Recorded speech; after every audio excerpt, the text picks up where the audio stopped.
Hello friends, कैसे हो आप सभी। मैं आशा करता हूँ आप सभी अच्छे होंगे। मेरे प्यारे दोस्तों, आगे की वीडियो जिसको हम बनाने वाले हैं वो है कावेरी नदी के बारे में। हमने इससे पहले ब्रह्मपुत्र नदी, सिंधु नदी, गंगा नदी का तंत्र देखा।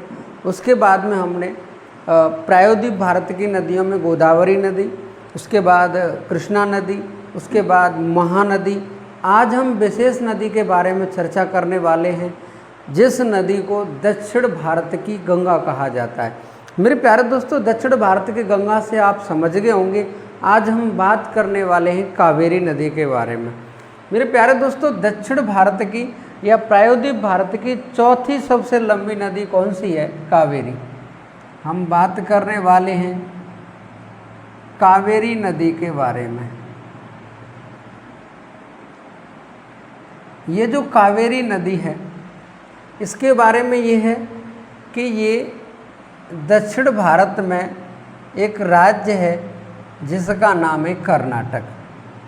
ये राज्य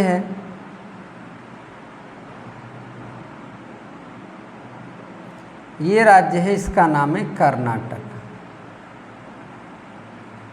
कर्नाटक में पश्चिमी घाट है जिसे महाराष्ट्र में सह्याद्री कहते हैं। कर्नाटक में एक पर्वत है इस तरीके से, इसका नाम है पश्चिमी घाट। और पश्चिमी घाट की एक पहाड़ी है जिसका नाम है ब्रह्मगिरी की पहाड़ी। ब्रह्मगिरी की पहाड़ी। और ब्रह्मगिरी की पहाड़ी के पास में एक जगह है जिसका नाम है ताल कावेरी। ताल कावेरी। और ये ताल कावेरी जिस जिले में पड़ती है नाम है कुर्ग। और कुर्ग पड़ता है कर्नाटक में। यहाँ से एक नदी निकली है इस तरीके से। और ये नदी कर्नाटक के बाद तमिलनाडु में बहती है। तो आप ये कंफर्म कर सकते हैं, आप ये समझ सकते हैं कि ये कावेरी नदी दो राज्यों में बहती है। कर्नाटक से निकलती है, तमिलनाडु के रास्ते ये किस में जाके गिर जाती है? बंगाल की खाड़ी में। इसका मुहाना कहाँ पर है? इसका मुहाना है बंगाल की खाड़ी।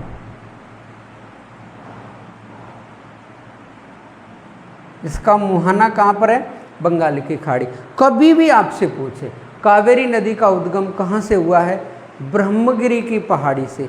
जगह पूछे ताल कावेरी, पर्वत पूछे पश्चिमी घाट। अगर ऑप्शन में पश्चिमी घाट नहीं है तो ऑप्शन में आएगा सह्याद्री पर्वत। मेरे प्यारे दोस्तों, अगर कभी भी ये पूछे कि कावेरी नदी कर्नाटक के किस जिले से निकलती है, आंसर आएगा कुर्ग। राज्य पूछ ले तो कर्नाटक है।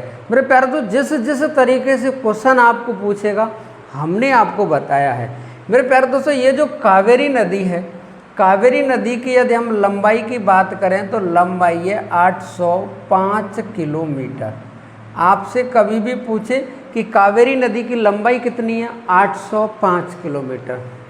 कावेरी नदी का प्रवाह क्षेत्र, अगर हम कावेरी नदी के प्रवाह क्षेत्र की बात करें तो कावेरी कितने राज्यों में बहती है? 2 राज्यों में बहती है। लेकिन कहीं कहीं लिखा हुआ है ये 3 राज्यों में बहती है। जिन 2 राज्यों की बात होती है, अगर हम बात करें 2 राज्य की, तो 2 राज्य में एक कर्नाटक और दूसरा है तमिलनाडु। अगर वहीं हम 3 राज्यों की बात करें तो 3 राज्यों में कर्नाटक, तमिलनाडु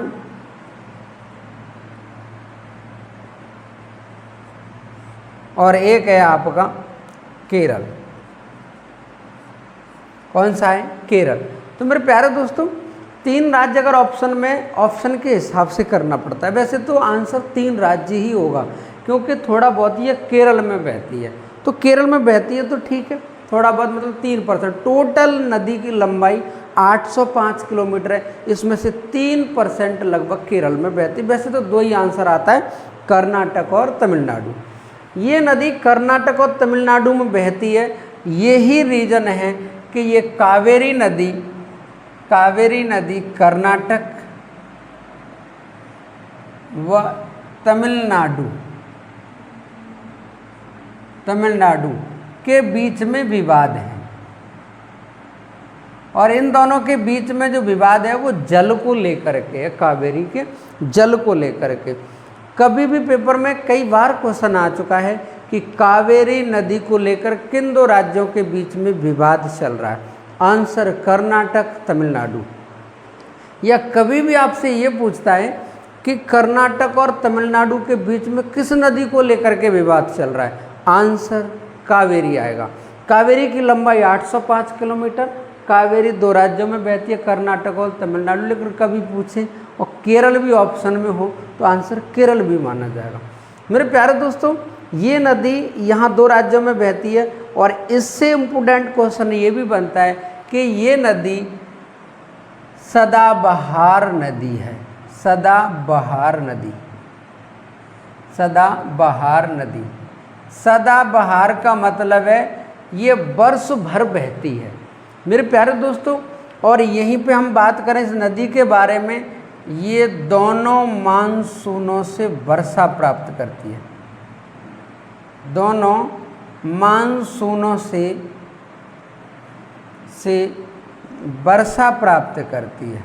अब आप कहोगे दोनों मानसूनों से का मतलब है, मेरे प्यारे दोस्तों, जब 1 जून को दक्षिण पश्चिम मानसून भारत में प्रवेश करता है तब भी बारिश होती है इस नदी पर।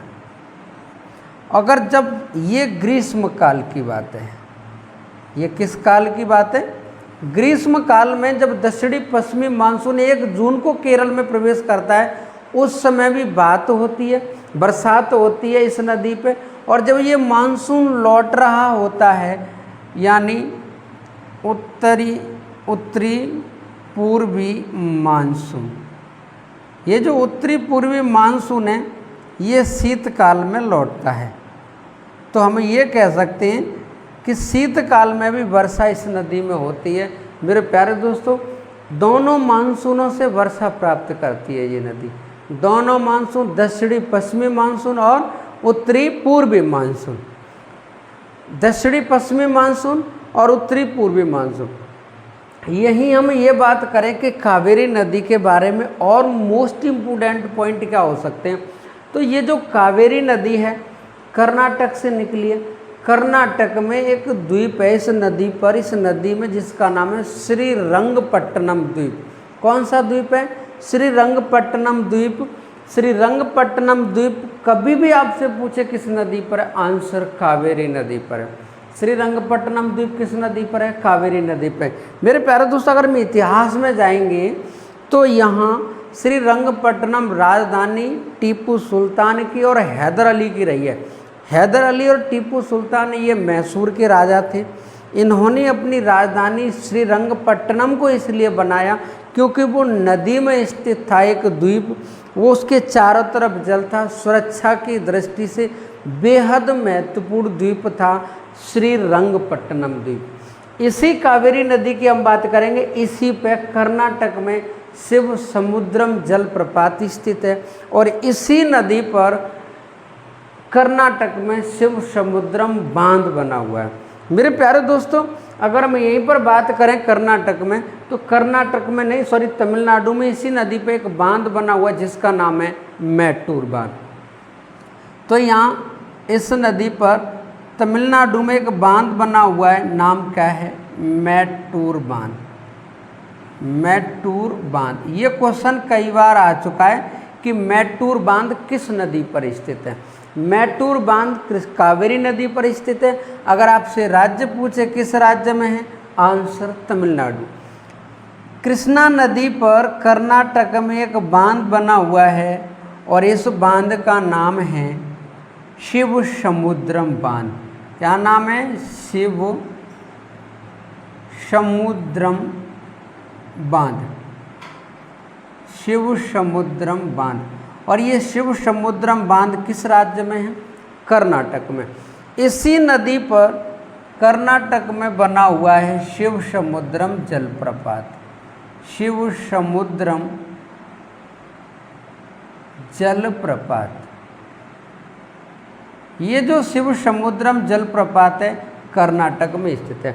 शिव समुद्रम बांध की पूछे, शिव समुद्रम जलप्रपात की पूछे, ये दोनों ही कर्नाटक में कावेरी नदी पर हैं। और यही हम कावेरी नदी पर एक द्वीप की बात करें, द्वीप का नाम है, जिसका नाम है श्री रंगपट्टनम द्वीप। श्री रंगपट्टनम द्वीप। और ये श्री रंगपट्टनम द्वीप ये नदी द्वीप है। ये क्या है? ये नदी द्वीप है, श्री रंगपट्टनम द्वीप। तो कभी भी पूछे श्री रंगपट्टनम द्वीप किस नदी पर स्थित है, आंसर कावेरी आएगा। क्या आएगा आंसर? कावेरी आएगा। मेरे प्यारे दोस्तों, इस कावेरी नदी के बारे में और क्वेश्चन बनते हैं कि कावेरी नदी को दक्षिण की गंगा कहा, दक्षिण भारत की गंगा कहा जाता है। इसकी उपयोगिता तथा पवित्रता के कारण कावेरी को दक्षिण भारत की गंगा कहा जाता है। दक्षिण भारत की गंगा कहा जाता है। तो दक्षिण भारत की गंगा किसे कहा जाता है? कावेरी को कहा जाता है। कावेरी नदी दक्षिण भारत की गंगा है, सदाबहार बहती है, दोनों मानसूनों से जल प्राप्त करती है। दो राज्यों के बीच में जल का विवाद बना हुआ है। मेरे प्यारे दोस्तों, जब जल विवाद की बात आती है तो इसी कावेरी को लेकर के जल विवाद नहीं है, कई सारी नदियाँ भारत में राज्यों में जल का विवाद बनी हुई हैं। इसी में हम कृष्णा नदी की बात करेंगे। कृष्णा नदी महाराष्ट्र, आंध्र प्रदेश, तेलंगाना और मेरे प्यारे दोस्तों आपका कर्नाटक में जल का विवाद है। वहीं हम बात करेंगे रावी और ब्यास नदी को लेकर। ये रावी और ब्यास नदी दोनों ये राजस्थान, हरियाणा, पंजाब में के बीच में जल का विवाद का कारण बनी हुई है। मेरे प्यारे दोस्तों, एक नदी नहीं है, भारत में कई सारी नदियां राज्यों के बीच में जल का विवाद है।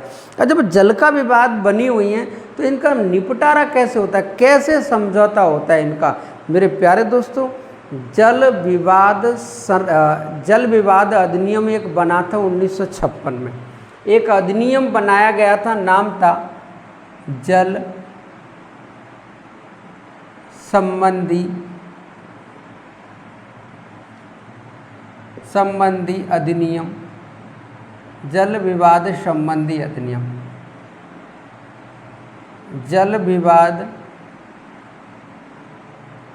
संबंधी अधिनियम, जल विवाद संबंधी अधिनियम। ये कब बनाया गया था? 1956 में। और 1956 में ये बनाया गया और ये कह दिया गया कि ये दो राज्यों के बीच में विवाद है, इसको न्यायाधिकरण इसका निपटारा करेगा और इसको मानने पड़ेंगे राज्य को। और मेरे प्यारे दोस्त, अगर वही बात करेंगे, एक है अंतर्राज्यीय परिषद। अंतर्राज्यीय परिषद, अंतर्राज्यीय परिषद। ये जो अंतर्राज्यीय परिषद है, इसका उल्लेख संविधान के आर्टिकल 263 में दे रखा है। 263 में कहा गया है कि दो राज्यों के बीच में जो भी विवाद होगा उसका निपटारा अंतर्राज्यीय परिषद करेगी। अंतर्राज्यीय परिषद ने न्यायाधिकरण एक बना दिया है, वो ही इसको मतलब इनके बीच में क्या करता है, समझौता कराता है। तो मेरे प्यारे दोस्तों, जल विवाद संबंधी अधिनियम 1956 में आया। अंतर्राज्यीय परिषद का उल्लेख संविधान के आर्टिकल 263 में है। इसी के अनुसार दो राज्यों के बीच में जो विवाद चल रहा होता है उसका निपटारा किया जाता है। मेरे प्यारे दोस्तों, ये कावेरी नदी है। कावेरी नदी के बारे में ज़्यादातर यही क्वेश्चन आते हैं और हमें जो देखना है ज़्यादातर जो महत्वपूर्ण है वो इसकी सहायक नदियों को लेकर के देखना है। तो हम इसकी सहायक नदियाँ पढ़ेंगे कि कौन कौन सी कावेरी की सहायक नदियाँ हैं। कावेरी की जो सहायक नदियाँ हैं उसमें महत्वपूर्ण है हेमवती। हेमवती नदी इसी की सहायक नदी है और स्वर्णवती इसी की सहायक नदी है। स्वर्णवती के बाद में अमरावती इसी की सहायक है। अमरावती के बाद में अर्कावती इसी की सहायक है। कवानी इसी की सहायक है और भवानी इसी की सहायक है। मेरे प्यारे दोस्तों, जो कावेरी नदी की जो सहायक नदियां हैं उनके बारे में बात कर लें। ये कावेरी नदी है, निकली कहाँ से है? ब्रह्मगिरी से। कहाँ से निकली है? ब्रह्मगिरी। और ब्रह्मगिरी पश्चिमी घाट का पार्ट है और जिस राज्य से निकली है उस राज्य का नाम है कर्नाटक। और कर्नाटक के जिस क्षेत्र से निकली है, जिस जगह से निकली है, नाम है कुर्ग। जब ये नदी बहती है दो राज्यों में नाम, और जब ये गिरती है तो आंसर आता है ये कहाँ गिर रही है? बंगाल की खाड़ी। बंगाल की खाड़ी। जब ये बंगाल की खाड़ी में गिरती है तो उससे पहले इसकी कुछ सहायक नदियां हैं। उससे पहले इसकी कुछ सहायक नदियां हैं। उन नदियों के बारे में बात कर लें तो एक है हेमवती। हेमवती नदी। एक है स्वर्णवती नदी। एक है अमरावती नदी। एक है अर्कावती नदी। अर्कावती नदी। एक है आपकी कवानी नदी और एक है आपकी भवानी नदी। कवानी नदी, भवानी नदी, हेमवती, स्वर्णवती, अमरावती, अर्कावती, ये सब की सब नदियाँ कावेरी की सहायक नदियाँ हैं। ऑप्शन में एक नदी दूसरी रख करके पूछेगा इनमें से कौन सी नदी कावेरी की सहायक नहीं है। Option A Hemavati, option B Bhavani, option C Amravati, option D रख देगा जोंक नदी। तो मेरे प्यारे दोस्तों, जोंक नदी है ये महानदी की सहायक है, ये कावेरी की सहायक नहीं है। तो मेरे प्यारे दोस्तों, मैं आशा करता हूँ कावेरी की सहायक नदियों को लेकर के आपकी ये समझ में आया होगा। वहीं कुछ हम जो नदियाँ जो राज्यों को लेकर के विवाद में हैं उनके बारे में हम बात कर लें। कावेरी नदी के बारे में देखा आपने, कावेरी नदी किन दो राज्यों के बीच में विवाद है? तो कर्नाटक व तमिलनाडु। कर्नाटक व तमिलनाडु। वहीं हम बात करेंगे कृष्णा नदी की। ये जो कृष्णा नदी है ये विवाद है महाराष्ट्र कौमा आंध्र प्रदेश कौमा तेलंगाना व कर्नाटक। इन राज्यों में वो विवाद का कारण है। वहीं हम आगे बात करेंगे रावी व ब्यास की। ये जो रावी और ब्यास नदी है ये विवाद का कारण है पंजाब कौमा हरियाणा व राजस्थान। वहीं हम बात करें आगे महानदी को लेकर के। महानदी, इस महानदी को लेकर के अगर हम बात करेंगे तो महानदी जिन दो राज्यों के बीच में विवाद है वो है छत्तीसगढ़